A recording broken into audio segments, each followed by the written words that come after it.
हैन लेफ्टी भएपछि चाहिँ लेफ्टी राइटी कम्बिनेसन बनामा अर्को चाहिँ त्यो जुन एउटा जुन त्यो चाहिँ सेफ जेट चाहिँ 8 रनमा चाहिँ क्याच आउट मिस भयो नि छक्का भयो रतन यादवको त्यो चाहिँ टर्निङ पोइन्ट हो के जस्तो लाग्छ किनभने 50-50 हुँदै थियो जेलसम्म होइन भएपछि उसले 32 रन बनायो 16 बलमा त्यो साथ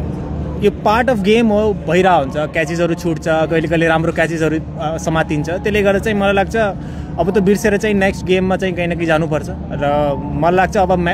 यो म्याचको बारेमा जति हामीले सोच्छौँ त्यति ब्याकफुटमा जान्छौँ त्यसले गर्दा चाहिँ अपकमिङ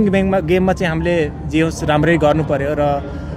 अभियसली मिस्टेक्सहरू हुन्छ र त्यो आज भए पनि त्यसले गर्दा चाहिँ हामीले चाहिँ म्याच गमाउन पुग्यो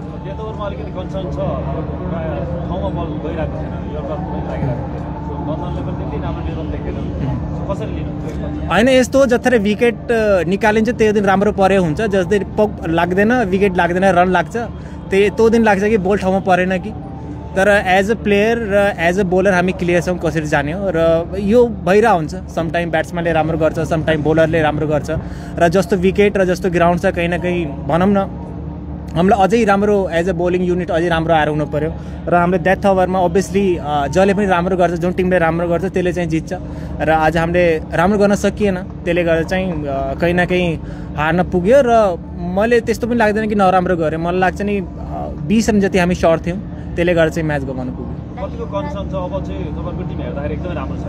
सबै कुरा सन्तुलित देखिन्छ अगाडि चाहिँ अब फेरि कमब्याक गर्छु भन्ने कति विश्वास छ 200% कमब्याक गर्छु मैले र त्यो म्याटर गर्दैन हाम्रो टिम पेपरमा कस्तो देखिरहेछ जतिसम्म बोर्डमा राम्रो टार्गेटहरू पाउँदैन त्यतिसम्म कहीँ न कहीँ चाहिँ सोच्नुपर्छ र प्लानिङहरू गर्नुपर्छ र हामी चाहिँ मैले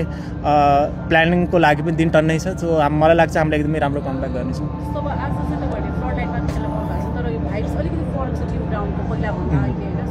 कस्तो फिल गर्नुभयो पहिला खेलिरहेको र आज खेल्दाखेरि त्यो भाइब्स वाइज चाहिँ यहाँले कस्तो फिल गर्नुभयो एक दुईचोटि हेर्दाखेरि चाहिँ ट्यु होइन कि जस्तो लाग्छ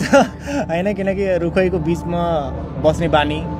र अहिले चाहिँ देउस एकदमै राम्रो फिल भइरहेको छ र मलाई लाग्छ 1-2 दिन अझै लाग्छ हामीलाई युज टु हुनलाई कि यो हाम्रै ग्राउन्ड हो भनेर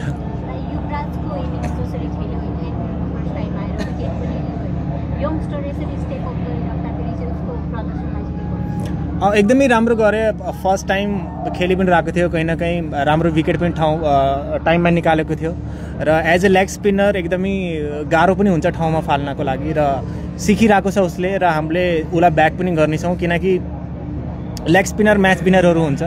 र लेग स्पिनर बनाउनका लागि चाहिँ क्याप्टन कोचको चाहिँ एकदमै ठुलो रोल हुन्छ र हामीले त्यो रोल चाहिँ निभाउनेछौँ। Thank you. All the best so far.